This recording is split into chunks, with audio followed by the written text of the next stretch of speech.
Bismillahirrahmanirrahim. Assalamualaikum warahmatullahi wabarakatuh.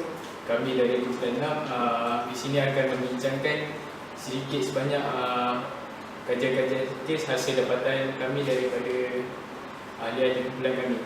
Dan tanpa membuang masa lagi, saya akan teruskan dengan saudari Fatin mengenai kes beliau, iaitu kes soalan UPSA bocor lagi.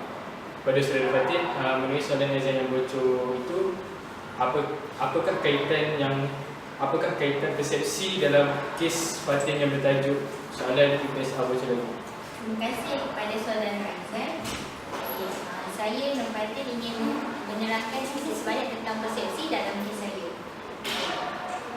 Saya di sini mendapati bahawa kes saya, masyarakatnya mempunyai persepsi yang negatif.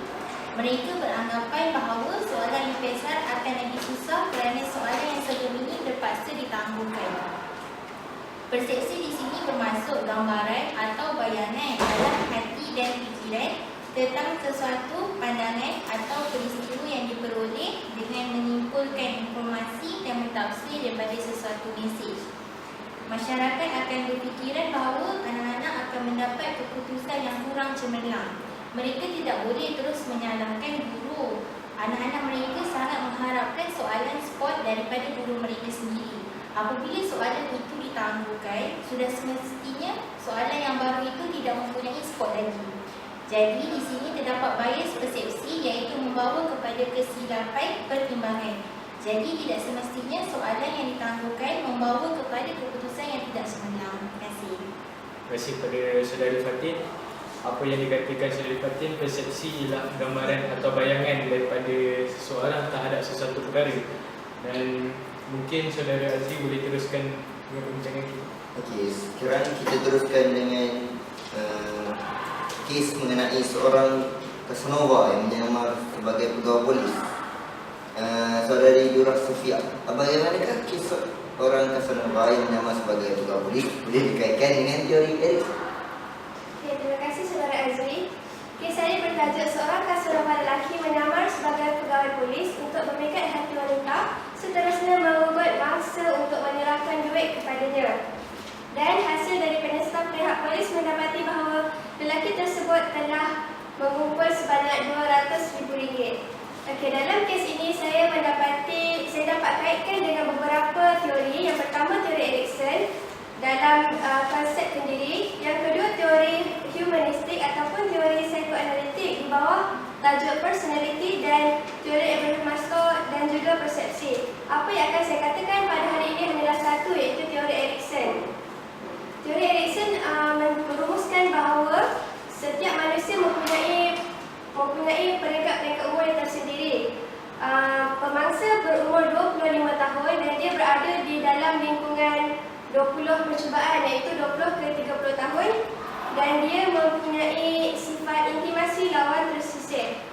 Pada peringkat ini, pemangsa dan mangsa yang juga berumur 20 tahun ke atas menginginkan sebuah hubungan dan juga ingin mencari teman hidup. Mereka menampakkan sifat kendiri dalam mencari identiti. Lelaki, iaitu seorang Casanova tersebut, telah menjumpai identiti dirinya untuk memikat mangsa. Okey, seterusnya dia juga telah bersedia untuk menunjukkan identiti tersebut kepada mangsa-mangsa dia. Seterusnya, peringkat percubaan ini juga menunjukkan bahawa mereka mempunyai perasaan bebas untuk mencuba beberapa peranan yang berbeza dalam kehidupan, sama ada berhubungan sesama manusia dan juga berhubungan di dalam alam pekerjaan. Mereka juga mempunyai perasaan mudah tertarik kepada orang lain, khususnya mereka yang berlawanan jantina dengan diri mereka. Okey, jadi tidak mustahil bahawa mangsa dan pemangsa mudah tertarik dan juga melakukan perbuatan terlarang untuk mendapatkan kepuasan dalam hidup mereka. Seterusnya, mengenal pasti identiti diri mereka yang sebenar. Sekian, terima kasih.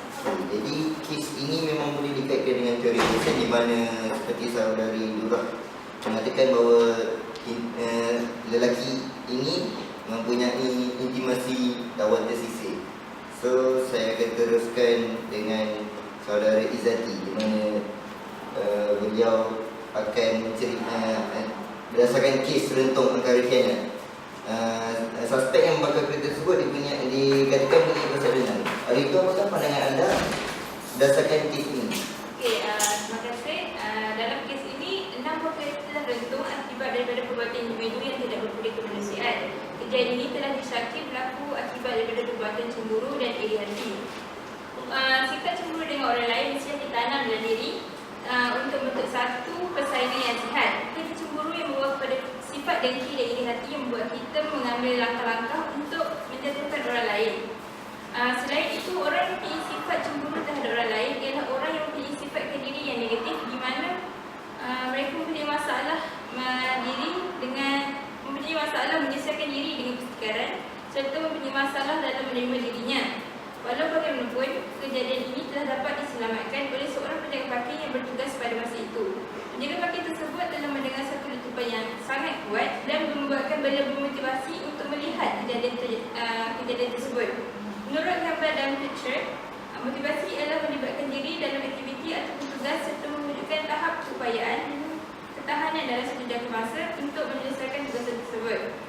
Oleh itu, sifat yang ditunjukkan oleh penjaga parking tersebut hendaklah dijadikan tauladan dan pengejaran kerana akibat daripada perbuatan beliau, masalah ini telah dapat diselamatkan dan daripada menjadi lebih teruk. Terima kasih. Terima kasih saudara Izzati. Pandangan anda amat mempunyai kaitan dengan hubungan insan di mana anda telah mengkaitkannya dengan teori-teori yang dapat dalam hubungan insan. Sekarang saya teruskan dengan saudara Aizat. Terima kasih kepada saudara Muhammad Azri.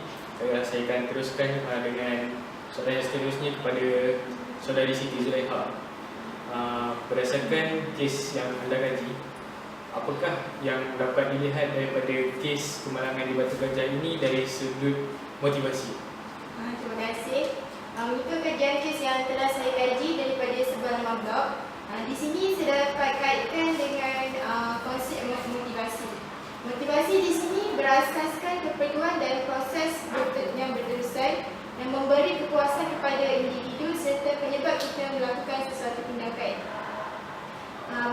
Penulis blog tersebut telah menggunakan bantuan kepada mangsa kemalangan di atas dasar keperluan. Mengikut teori Maslow, keperluan dapat memenuhi kehendak dalaman. Kehendak dibahagikan kepada dua, iaitu keselamatan dan fisiologi. Saya akan fokuskan pada bahagian keselamatan, di mana penulis blog tersebut pada ketika kemalangan itu berlaku, beliau telah membantu mangsa dengan mengalihkan masa ke bahu jalan dan menghubungi ambulans. Ini jelas menggambarkan bahawa penulis blog tersebut mempunyai motivasi yang tinggi kerana beliau mengetahui jika bantuan tidak diperlukan pada ketika itu, mungkin masa akan mengalami kecederaan yang lebih teruk. Terima kasih kepada saudari Siti Zulaiha kerana menerangkan apa itu motivasi. Dan di sini saya dapat simpulkan apa yang Siti Zulaiha cakap iaitu motivasi iaitu suatu keperluan dan keperluan itu dapat memberi kepuasan yang menyebabkan tindakan seseorang. Dan saya akan teruskan soalan kepada saudari Nur Aminah. Dalam isu rasuah yang anda kaji, apakah yang boleh anda kaitkan dengan tajuk yang anda pelajari dalam kuliah hubungan insan ini? Terima kasih atas soalan itu. Dalam isu rasuah yang saya kaji ini, dari aspek hubungan insan, perbuatan mereka ini adalah disebabkan oleh motivasi yang ada dalam diri mereka. Motivasi asal dari perkataan Latin movere yang bermaksud menggerak. Dengan kata lain, motivasi ialah desakan, keinginan, dorongan dan kuasa yang terdapat dalam diri seseorang untuk melakukan sesuatu tingkah laku bagi mencapai sesuatu matlamat atau memenuhi keperluannya. Sikap mereka memberi rasuah ini maupun menerima rasuah mungkin disebabkan oleh desakan kewangannya. Kemungkinan mereka mempunyai masalah kewangan untuk menyara keluarganya, ataupun mereka masih belum berpuas hati dengan kehidupan yang mereka miliki sekarang sehingga sanggup melakukan perkara yang tidak sepatutnya tanpa berfikir panjang. Perbuatan mereka dapat dikaitkan dengan proses motivasi yang terdapat dalam konteks hubungan insan ini.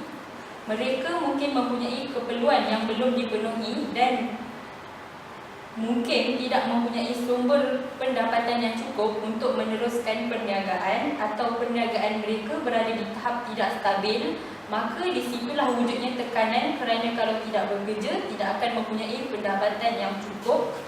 Setelah wujudnya tekanan dalam diri mereka, ia menjadi dorongan kepadanya, maka mereka pun mengambil tindakan dengan memberi dan menerima rasuah di mana mereka akan mendapat wang tambahan hasil rasuah itu. Bagi mereka, setelah mendapat wang yang diinginkan, mereka mendapat kepuasan kerana mereka dapat memenuhi keinginan mereka. Itulah sedikit uraian yang boleh saya sampaikan. Terima kasih kepada Saudari Narmina penerangan yang padat dari UKAS. Mungkin kita dapat teruskan dengan soalan seterusnya. Saudari Berdasarkan kes gelandangan yang ditulis oleh Saudari Mirza Erina, bagaimanakah teori Maslow dapat dikaitkan dengan kes ini? Ya, Saudari. Terima kasih Saudara Muhammad Azri. Berdasarkan kes yang saya kaji, iaitu kisah gelandangan di Kuala Lumpur, berbagai punca dan kisah yang terdapat dalam diri setiap gelandangan. Antaranya ialah ada antara mereka yang mempunyai pekerjaan tetapi memilih untuk tinggal di jalanan, dan ada juga antara mereka ini ditipu majikan yang mahu mengambil kesempatan, dan mereka ini paksa memilih jalan untuk menjadi gelandangan. Oleh itu, kes ini dikaitkan dengan teori Maslow kerana menurut Abraham Maslow, seperti yang dikatakan oleh Saudari Siti Zulaikha tadi, iaitu keperluan memilih kehendak dalaman merupakan asas kepada motivasi. Oleh itu saya ingin kaitkan dengan kehendak yang perlu dipenuhi, iaitu fisiologi. Fisiologi ni terdapat beberapa cabang, iaitu makanan, air, tempat tinggal, tempat tidur, kehidupan dan seks. Apa yang saya dapat kaitkan, mereka yang gelandangan ni lebih selesa hidup sebagai gelandangan kerana mereka lebih selesa tidak membayar sewa rumah dan tidak bergantung dengan pekerjaan kerana mereka ni kebanyakan daripada mereka ni tidak mempunyai tanggungan, dan mereka ni ingin diterima oleh masyarakat dan rasa ingin memiliki kasih sayang daripada mereka, kerana ada satu kes ni yang menyebabkan salah seorang daripada mereka ni tersisih daripada keluarga mereka kerana mereka ni merupakan penagih dadah. Terima kasih. Terima kasih Saudari Mirza Erina kerana mengaitkan teori Maslow dengan kes ini dengan amat.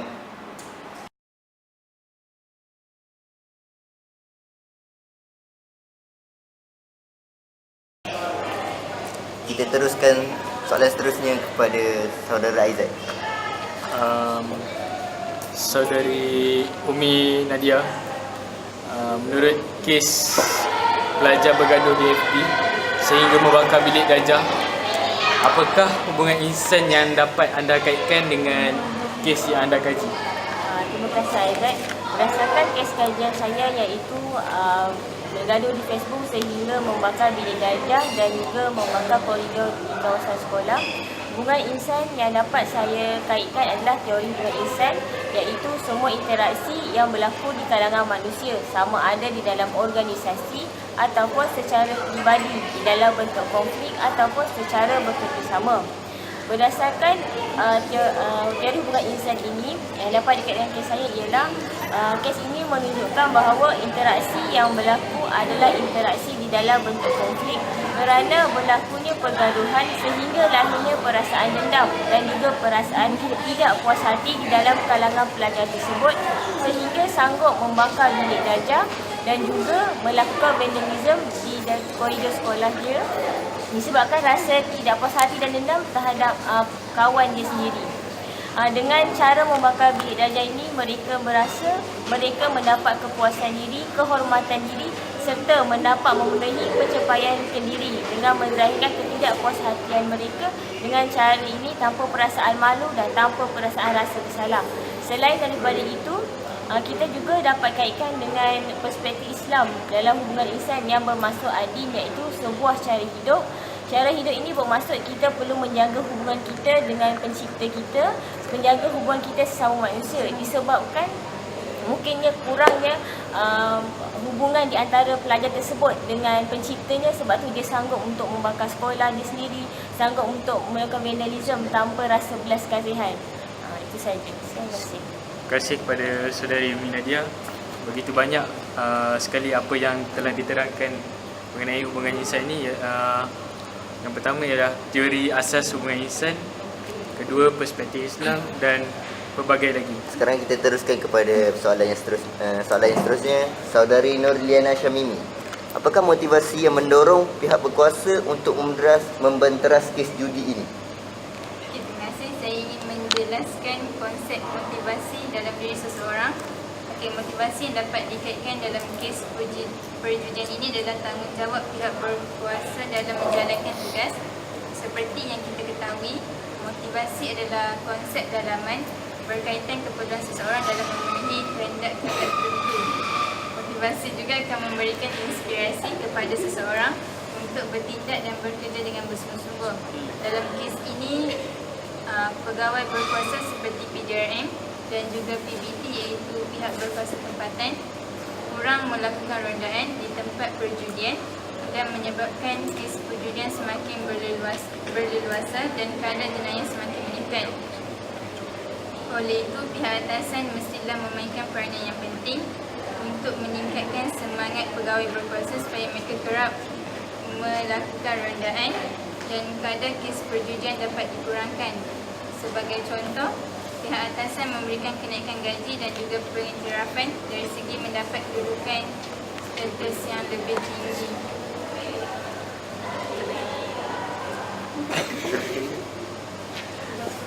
Dah. Terima kasih. Itu saja. Daripada sini kita dapat lihat bahawa motivasi yang mendorong pegawai polis untuk membenteras kes ini adalah salah satunya adalah memberikan kenaikan gaji. Di sini kita dapat lihat manusia bila dia berikan satu ganjaran, mereka akan berusaha lebih bersungguh-sungguh untuk menyiapkan satu tugasan. Okey. Kita teruskan kepada soalan yang seterusnya. Kepada saudari Nur Atikah. Dalam kes pengasuh mengikat tangan dan kaki budak 3 tahun, bagaimanakah saudari mengaitkan konsep kendiri dalam kes tersebut? Assalamualaikum warahmatullahi wabarakatuh. Saya telah mengkaji kes pengasuh mengikat tangan dan kaki budak 3 tahun. Saya ada menyelitkan tentang aspek hubungan insan, motivasi, kuasa, teori Maslow dan sifat kendiri. Konsep yang saya ingin tekankan kat sini ialah tentang konsep kendiri. Seperti yang kita ketahui bahawa konsep kendiri ada 2 jenis, iaitu konsep kendiri yang positif dan konsep kendiri yang negatif. Dalam kajian kes saya, pengasuh ini mempunyai konsep kendiri yang negatif kerana dia tidak dapat menyesuaikan dirinya dengan persekitaran dan orang di sekeliling, iaitu kanak-kanak itu sendiri. Seperti yang kita tahu bahawa hal ini kerana pekerjaan sebagai pengasuh ini memerlukan kesabaran dan membuat sesuatu yang kanak-kanak itu suka, kerana mereka belum matang dan memerlukan bimbingan daripada orang dewasa seperti pengasuh dan ibu bapa itu sendiri. Namun demikian, disebabkan pengasuh itu tidak dapat menyesuaikan diri dan memiliki sikap pendiri yang negatif, jadi beliau mengambil tindakan yang drastik, iaitu mendera kanak-kanak itu sendiri. Sekian, terima kasih. Alhamdulillah. Terima kasih kepada saudari Nur Atikah. Beliau mengaitkan konsep kendiri dengan memberitahu kita bahawa pengasuh itu tidak sepatutnya mengikat tangan dan kaki budak 3 tahun, dan sepatutnya beliau lebih mempunyai lebih sifat kendiri yang positif kerana hubungan insan mementingkan hubungan antara insan. Sekarang saya teruskan kepada Aizat, saudara Aizat. Baiklah, bagi persoalan yang terakhir pada saudari Maslina, apakah pandangan anda, wajarkah kes buli masih berlaku pada zaman moden ini, dan apakah sikap yang ada pada pelajar yang melakukan kes buli ini? Terima kasih kepada saudara Muhammad Azad. Pada pandangan saya, kes ini tidak sewajarnya berlaku. Hal ini demikian kerana di sekolah sendiri sudah didedahkan dengan konsep-konsep hubungan insan seperti motivasi. Di sekolah, pelajar sudah didedahkan dengan motivasi kerana motivasi ini sangat penting yang perlu ditanamkan dalam diri setiap pelajar. Motivasi bermaksud desakan, dorongan dan kuasa untuk melakukan tingkah laku bagi mencapai sesuatu matlamat. Jika kurangnya motivasi di dalam diri pelajar, sudah tentu kita mudah menjurus untuk melakukan sesuatu tindakan yang tidak wajar. Jadi pelajar yang membuli ini kurangnya sifat motivasi dalam diri mereka. Selain itu, pelajar yang membuli ini juga kurangnya konsep kendiri dalam diri. Mereka sendiri telah menunjukkan konsep kendiri yang negatif dan orang sekeliling semestinya memberikan persepsi yang negatif terhadap mereka. Sekian, terima kasih. Terima kasih kepada saudari Maslina. Apa yang dia kaitkan dengan kes ini ialah motivasi. Motivasi ini sangat penting dalam kehidupan seharian. Dan bagi kesimpulan untuk perbincangan kami ialah hubungan insan ini banyak memberikan pelbagai ilmu pengetahuan yang bermanfaat melalui pelbagai teori yang kita pelajari. Oleh itu, ia memberikan manfaat kepada mahasiswa, khususnya mahasiswa UKM yang mengambil kursus citra ini kerana ia boleh diaplikasi kehidupan seharian, khususnya di alam pekerjaan kelak. Mungkin saudara Muhammad Aziz ingin menambah sedikit kesimpulan daripada perbincangan kita.